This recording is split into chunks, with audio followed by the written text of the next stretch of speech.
हिराई रुग्णालयातील अल्पवयीन मुलीच्या प्रसूती प्रकरणात डॉक्टर किशोर डांगे आणि इतर वैद्यकीय व्यावसायिकांवर झालेल्या कारवाईबाबत शहरातील वैद्यकीय क्षेत्रासह अनेक नागरिकांनी तीव्र नाराजी व्यक्त केली असून संपूर्ण प्रकरणाची निष्पक्ष आणि सखोल चौकशी करून डॉक्टरांना न्याय देण्याची मागणी पुढे येत आहे।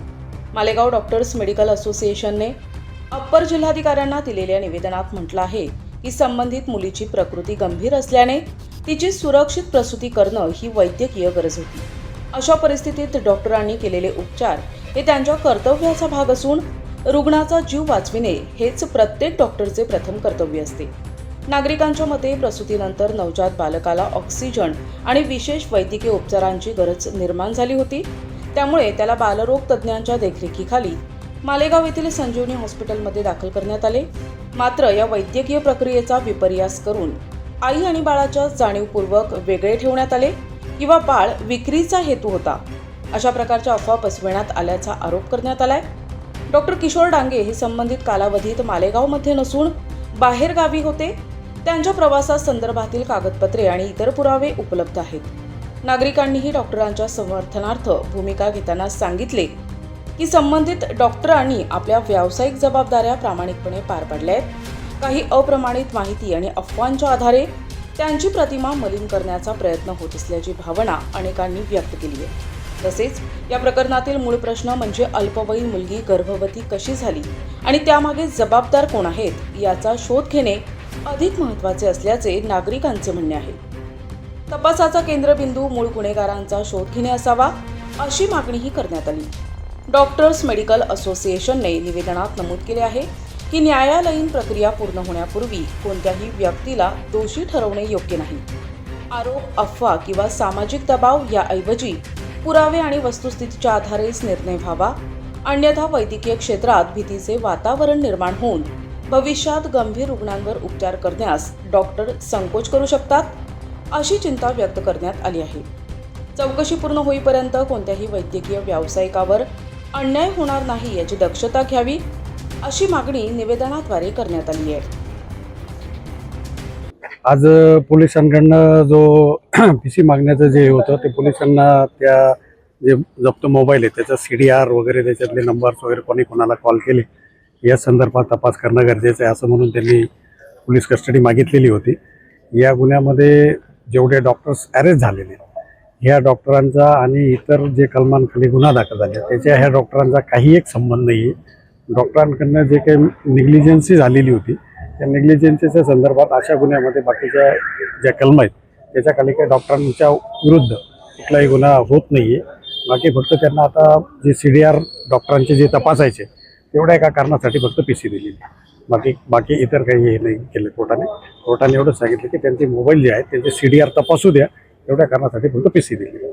माझं नाव नंदा भास्कर मस्के। मला असं म्हणावंसं वाटतंय की डॉक्टरांनी काही चुकीचं काम केलेलं नाही आणि ज्या वेळेस जी मुलगी डिलिव्हरीसाठी दवाखान्यात आलेली होती की डिलिव्हरीची मुलगी असल्यामुळं तिचा जीव धोक्यात होता आणि तिला वाचवणं हे त्यांचं कर्तव्य होतं आणि त्या मुलीला त्यांनी सुरक्षित जीवदान दिलेलं आहे, त्या बाळाला पण जीवदान दिलेलं आहे आणि त्यांना जर काही चुकीचं काम करायचं राहिलं असतं तर ते बाळ त्यांनी एवढं सुरक्षित चांगल्या आणि संजीवनीसारख्या दवाखान्यात ठेवलं नसतं।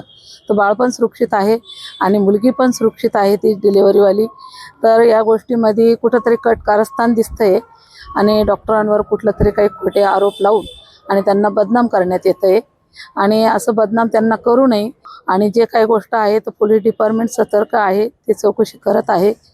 तर पुढील हे जे काही बदनाम करण्याचं काम चालू आहे की बाळ विकलं किंवा त्या मुलीची डिलिव्हरी चुकीच्या पद्धतीने केली, पण ते त्यांना माहीतच नव्हतं। पहिली बात म्हणजे की ती मुलगी लग्न करून बाळाला जन्म देते का कुठलं काही तिचं चुकीचं काम आहे। पण सगळ्यात महत्त्वाचं पॉईंट एकच होता की ती मुलगी ही अशा वाईट परिस्थितीमध्ये तिथं जेव्हा आणणाऱ्यांनी दवाखान्यात आणलं तर तिला एक जीवाचे 2 जीव करणं गरजेचं होतं डॉक्टरांना। बाळाला ऑक्सिजन आणि काही विशेष उपचारांची गरज होती का? हो, गरज होती। तर त्यांनी ते दुसऱ्या दवाखान्यात ठेवून सनी ती पण पूर्ण केलेली आहे आणि बाळ आता सुरक्षित आहे। डॉक्टर त्या हॉस्पिटलमध्ये नव्हतेच, ते केरळला होते। तर त्यांचा जो तिकडचा प्रवास आहे किंवा तिकडचे जे त्यांचे काही कामाकाजाचे जे कागदपत्र असतील ते पण त्यांचे पुरावे योग्य आहेत. अतिशय त्या मुलीचा आणि बाळाचा जीव वाचवण्यासाठी एक माणुसकी दाखवलेली आहे, म्हणून असं तिने काही चुकीचं काम केलेलं नाही. आणि त्यांच्याकडे इमर्जन्सी मध्ये एक डिलिव्हरी आलेली आहे, त्यांनी जस्ट कळालं आणि थोडंसं पाठ बाहेर आलेलं. इमर्जन्सी डिलिव्हरी करण्यासाठी त्यांनी परवानगी दिली आणि त्या दरम्यान ती डिलिव्हरी झाल्यानंतर ते बाळ संजीवनी हॉस्पिटलला शिफ्ट. ह्या दरम्यान मध्ये ती मुलीची जी वय आहे ती नंतर निष्पंच झालं, ती लहान आहे.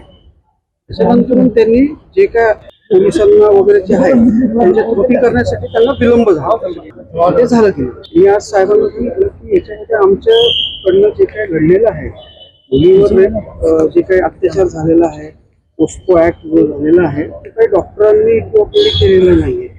त्यांना जो केलेला आहे तो आरोपी वेगळा आहे. त्यावेळेस डॉक्टर केलेले नव्हते, त्यांची मुलगीनी फक्त असिस्ट होती. त्यावेळेस ती रेडिओलॉजिस्ट तिथे तर काही संबंध नव्हता त्याच्यामध्ये, असं आपण साहेबांना पण सांगतो. त्याचा बाब असा आहे की ती मुलगी लहान आहे, तिच्यावर अत्याचार झालेला आहे, त्याच्यामध्ये इन्व्हेस्टिगेशन हॉस्पिटलनी काही कळवलं नाही किंवा काही माहिती दिली नाही. याचे कलमानुसार काही गोष्टी ज्या आहेत रिमांड मध्ये पुरेसा रिमांड मिळालेला आहे, त्याच्यामुळे पुढचा रिमांड त्यांना गरज नाहीये. त्यांचा तपास उलट त्या दिशेने झाला पाहिजे की बाबा जिथं त्या मुलीवर काही त्रास आहे डॉक्टरांचा रोल होता तेवढा पूर्ण डिलिव्हरी केली, तिचा जीव वाचवला, तेवढा संपला. डॉक्टरांनी पोलिसांना कळवलं नाही की त्यांच्याकडे चूक घडली आणि बाळ सलामत आहे, मुलगीही वाचलेली आहे, आरोग्य आईचे आरोग्य पण व्यवस्थित आहे, पोलिसांच्या कस्टडीत आहे. जे काय पुढचे व्यवहार वगैरे आहेत ते दुसरे माणसं आहे. डॉक्टरांनी जसं अॅनेस्थेटिक असो किशोरी तर त्या हॉस्पिटलची मालक त्याचे वडील आहेत, पण आता ते नसताना बाबा काय अडचणी थांबते, हे तिचा रोल होता त्याच्यामध्ये. तिने गायकोलॉजिस्टला बोलवलं, गायकोलॉजिस्ट असं काही कोणते खोटे डॉक्टर आहेत, खोटं हॉस्पिटल असं काही झालेलं नाही. दोघंही आई आणि मुलीला वाचवलं आहे, परंतु त्यांच्याकडनं एक चूक घडली, पोलिसांना त्यांनी कळवलं नाही आणि काही गोष्टी तिथं अचानक घडल्या ज्या अजून यायच्या आहेत तपासामध्ये. काही वाद झाले तिकडं, त्या वादाच्या घाबरल्यामुळे काही रेकॉर्ड्स त्यांनी मुलीचं डिस्क्लोज होऊ नये पब्लिकली, उद्या रेकॉर्ड जाईल, व्हिडिओ रेकॉर्ड जाईल किंवा तिचं काही नाव जाईल, कुठे व्हायरल म्हणून काही एव्हिडन्स आम्ही स्वतःच ते हे केलेले होते. परंतु ते आता कोर्टात पुढे असे मांडले गेले की आम्ही जाणून बुजून ते लपवलं, असा काही उद्देश नव्हता. उलट ज्या उद्देशाने कोर्ट कायदा कानून वापरतो ह्या मुलींचं नाव निष्पन्न झालं नाही पाहिजे. आज त्या मुलीची आम्ही व्हिडिओ रेकॉर्डिंग किंवा काय ते काही लोक आले होते आमच्या हॉस्पिटलमध्ये तोडफोड विचारपूस करायला, ते रेकॉर्ड त्यांच्या हातात लागले असते, तो व्हायरल झाली असती. ह्या अनुषंगाने आपण काही रेकॉर्ड हे केले मिटवले. त्या मुलीची परंतु आता त्याच्यामध्ये ठीक आहे, आम्ही ते सुद्धा मान्य केलं. त्यानुसार त्याचे कलम पाहिले, त्यांची गांभीर्यता आमच्यासाठी जास्तीत जास्त म्हणजे रिपोर्ट न करणे पोलिसांना, त्या मुलीची एज व्हेरीफाय न करता आम्ही काही गोष्टी केल्या, पण त्या आम्ही जीव वाचवण्यासाठी केलं.